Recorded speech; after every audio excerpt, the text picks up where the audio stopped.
encore en Ouganda. C'est nécessaire.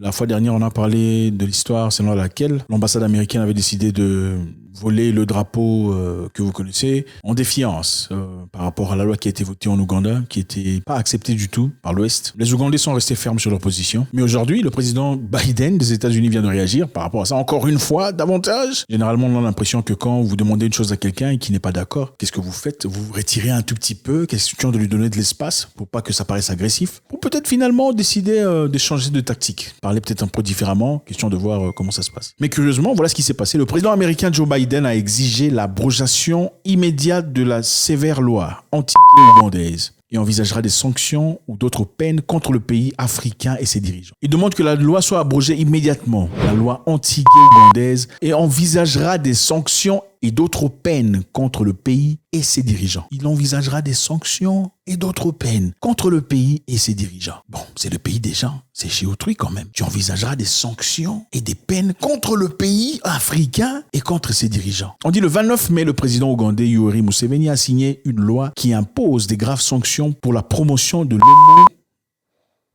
y compris la possibilité de prison ou de peine pour l'homo aggravée ou la transmission du VIH sans le savoir. Donc, la loi a été votée, c'est-à-dire ceux qui sont porteurs du virus et qui le font surtout entre hommes-hommes, contaminant ainsi les autres personnes sans qu'ils ne le sachent, seront condamnés à... C'est leur loi, ils ont voté ça au Parlement et les États-Unis ne sont pas contents. The bill is one of the most extreme anti-LGBTQI+ laws in the world. Human rights are universal. No one should be attacked, imprisoned, or killed simply because of who they are or whom they love. La loi est une violation tragique de droits universels de l'homme. Une violation qui n'est pas digne du peuple ougandais et qui met en péril les perspectives de croissance économique critiques pour l'ensemble du pays, a déclaré le président Biden. Évidemment, met en péril les perspectives économiques, c'est-à-dire il y a l'argent que les États-Unis donnent aux Ougandais généralement, qui évidemment a été retiré jusque-là, ils n'en ont pas reçu, mais on s'attendait à autre chose. Vous voyez, quand quelqu'un résiste, on essaie un peu de voir comment on peut se retirer, mais là, venir en pousser, donc on vous a demandé de changer la loi, vous n'acceptez pas, maintenant on va vous montrer, on va vous sanctionner, pas seulement le pays et aussi ses dirigeants. À quoi on s'attend tant dans de telles conditions? Il dit, je me rejoins aux gens du monde entier, dont beaucoup en Ouganda, pour demander l'abrogation immédiate, a-t-il ajouté. Personne ne devrait avoir à vivre dans la peur constante pour sa vie ou être victime de violences et de discrimination. Ce n'est pas juste. Ça, c'est vrai, il a tout à fait raison. Personne ne devrait vivre dans la peur constante. Ce n'est pas cohérent, ce n'est pas juste. On va essayer de revoir ça. Personne ne devrait vivre dans une peur constante. C'est bien de voir le gouvernement de Biden faire beaucoup de travail pour essayer de sauver les gens. Je pense que chaque humain a besoin de protection, a droit à la vie, droit à la gaieté. C'est tout à fait normal. C'est très bien de voir leur campagne en Afrique et partout ailleurs, surtout en Afrique d'ailleurs, pour essayer de faire accepter cette tolérance générale qui est tout à fait acceptable et compréhensible.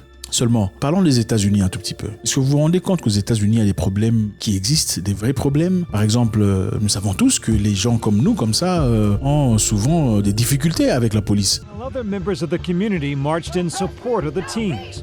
And at one point, both sides coming face to face over the issue. Nothing worse than a coward with a gun in the bag. Now tonight, Officer Casebolt, a 10-year veteran of the McKinney, Texas Police Department near Dallas, has resigned. Our practice do not support his actions. He came into the call out of control, and as the video shows, was out of control during the incident. White kids, black kids, no kids. Nobody should be treated like that. Nobody should be manhandled like that. I'm sorry.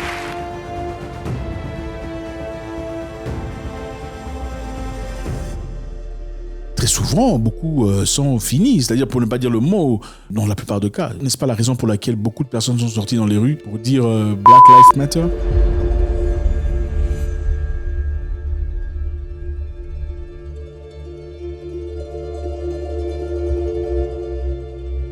It doesn't matter. One injustice, one place is an injustice in every place.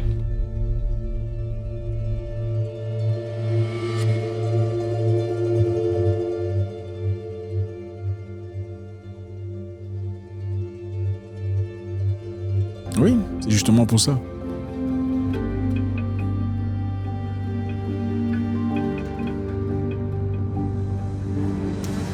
On dit ici que dans un an, plus de 1055 personnes ont été dans tout le pays aux États-Unis, dans les voitures, par la police. Plus de 1055 personnes ont été par la police. Ok, ça ce n'est pas en Afrique, ça ce n'est pas au Ghana, ce n'est pas en Afrique du Sud, ce n'est pas au Zimbabwe, ce n'est pas en Ouganda, c'est aux États-Unis d'Amérique. C'est généralement des gens qui sont comme ça, n'est-ce pas? 1055 personnes, c'est quand même beaucoup. Et en Ouganda, il n'y a pas 1055 personnes qui parce que voilà, ils sont amoureux. Je pense qu'il faut quand même savoir avoir des priorités. Ne pensez-vous pas qu'il faut avoir les priorités? Bien, c'est simplement parce que les gens en Ouganda sont beaucoup plus importants que ceux qui sont aux États-Unis, je sais pas. Aux États-Unis, il y a un sérieux problème de, comment vous appelez, des gens qui n'ont pas des habitations, comment vous les appelez, les homeless, les sans-abri, c'est incroyable, c'est inimaginable, c'est difficile. 500 000 personnes sont sans-abri, vous êtes 500 000 personnes. Mais en attendant, il y a de l'argent qu'on envoie ailleurs pour aller finir des problèmes chez les gens ailleurs. C'est quand même, je sais pas, la charité bien ordonnée. Je pense qu'avant de commencer à donner des gens à l'extérieur, je m'occuperai d'abord de ma sœur, non? Je suppose. Qu'est-ce que vous en pensez? Parlons seulement de ceux-là qui sont comme nous. 1055 l'année dernière seulement ont été finis dans les voitures. Pourquoi on n'investit pas de l'argent? Ce qu'ils sont en train de faire en Afrique, c'est bien, pour essayer de faire accepter les gens. Pourquoi on n'investit pas de l'argent aussi? Autant de temps, de pouvoir, autant d'indications, autant d'informations par rapport à tous ces gens comme nous qui sont dans les rues des États-Unis. Pourquoi il n'y a pas de formation pour les militaires, pour les policiers? Pourquoi il n'y a pas de formation, des cours, tout ça pour faire accepter toutes ces populations qui généralement sont comme ça, qui sont dans les voitures? Je pense qu'il faudrait quand même savoir équilibrer. Ok.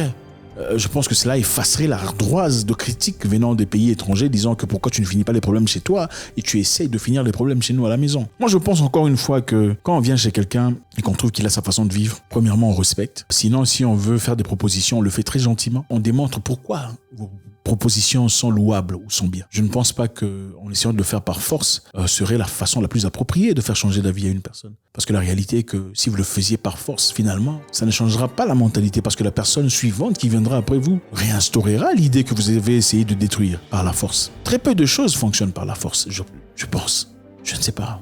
Nos pensées, en tout cas, nos frères qui sont aux États-Unis, qui traversent des moments difficiles, qui sont souvent poursuivis par la police, il faut le dire, seulement parce qu'ils sont comme ça. Arrêtés à plusieurs occasions, envoyés dans un coffre pour des raisons qui ne sont pas justifiables. Et je pense qu'encore une fois, en Ouganda, il n'y a pas 1050 personnes qui sont, ou 500 personnes, ou 100 personnes qui sont. C'est vrai, les gens en Ouganda, tout le monde a les mêmes droits, tout le monde devrait être respecté, on devrait considérer leur existence, on devrait accorder à chacun la paix et tout le bazar. Mais il y a quand même une priorité qu'il faut respecter. Faites-moi savoir ce que vous en pensez, c'est toujours avec beaucoup de plaisir de savoir ce que vous en pensez dans les commentaires, ça nous permettra de partager, d'échanger et de grandir ensemble.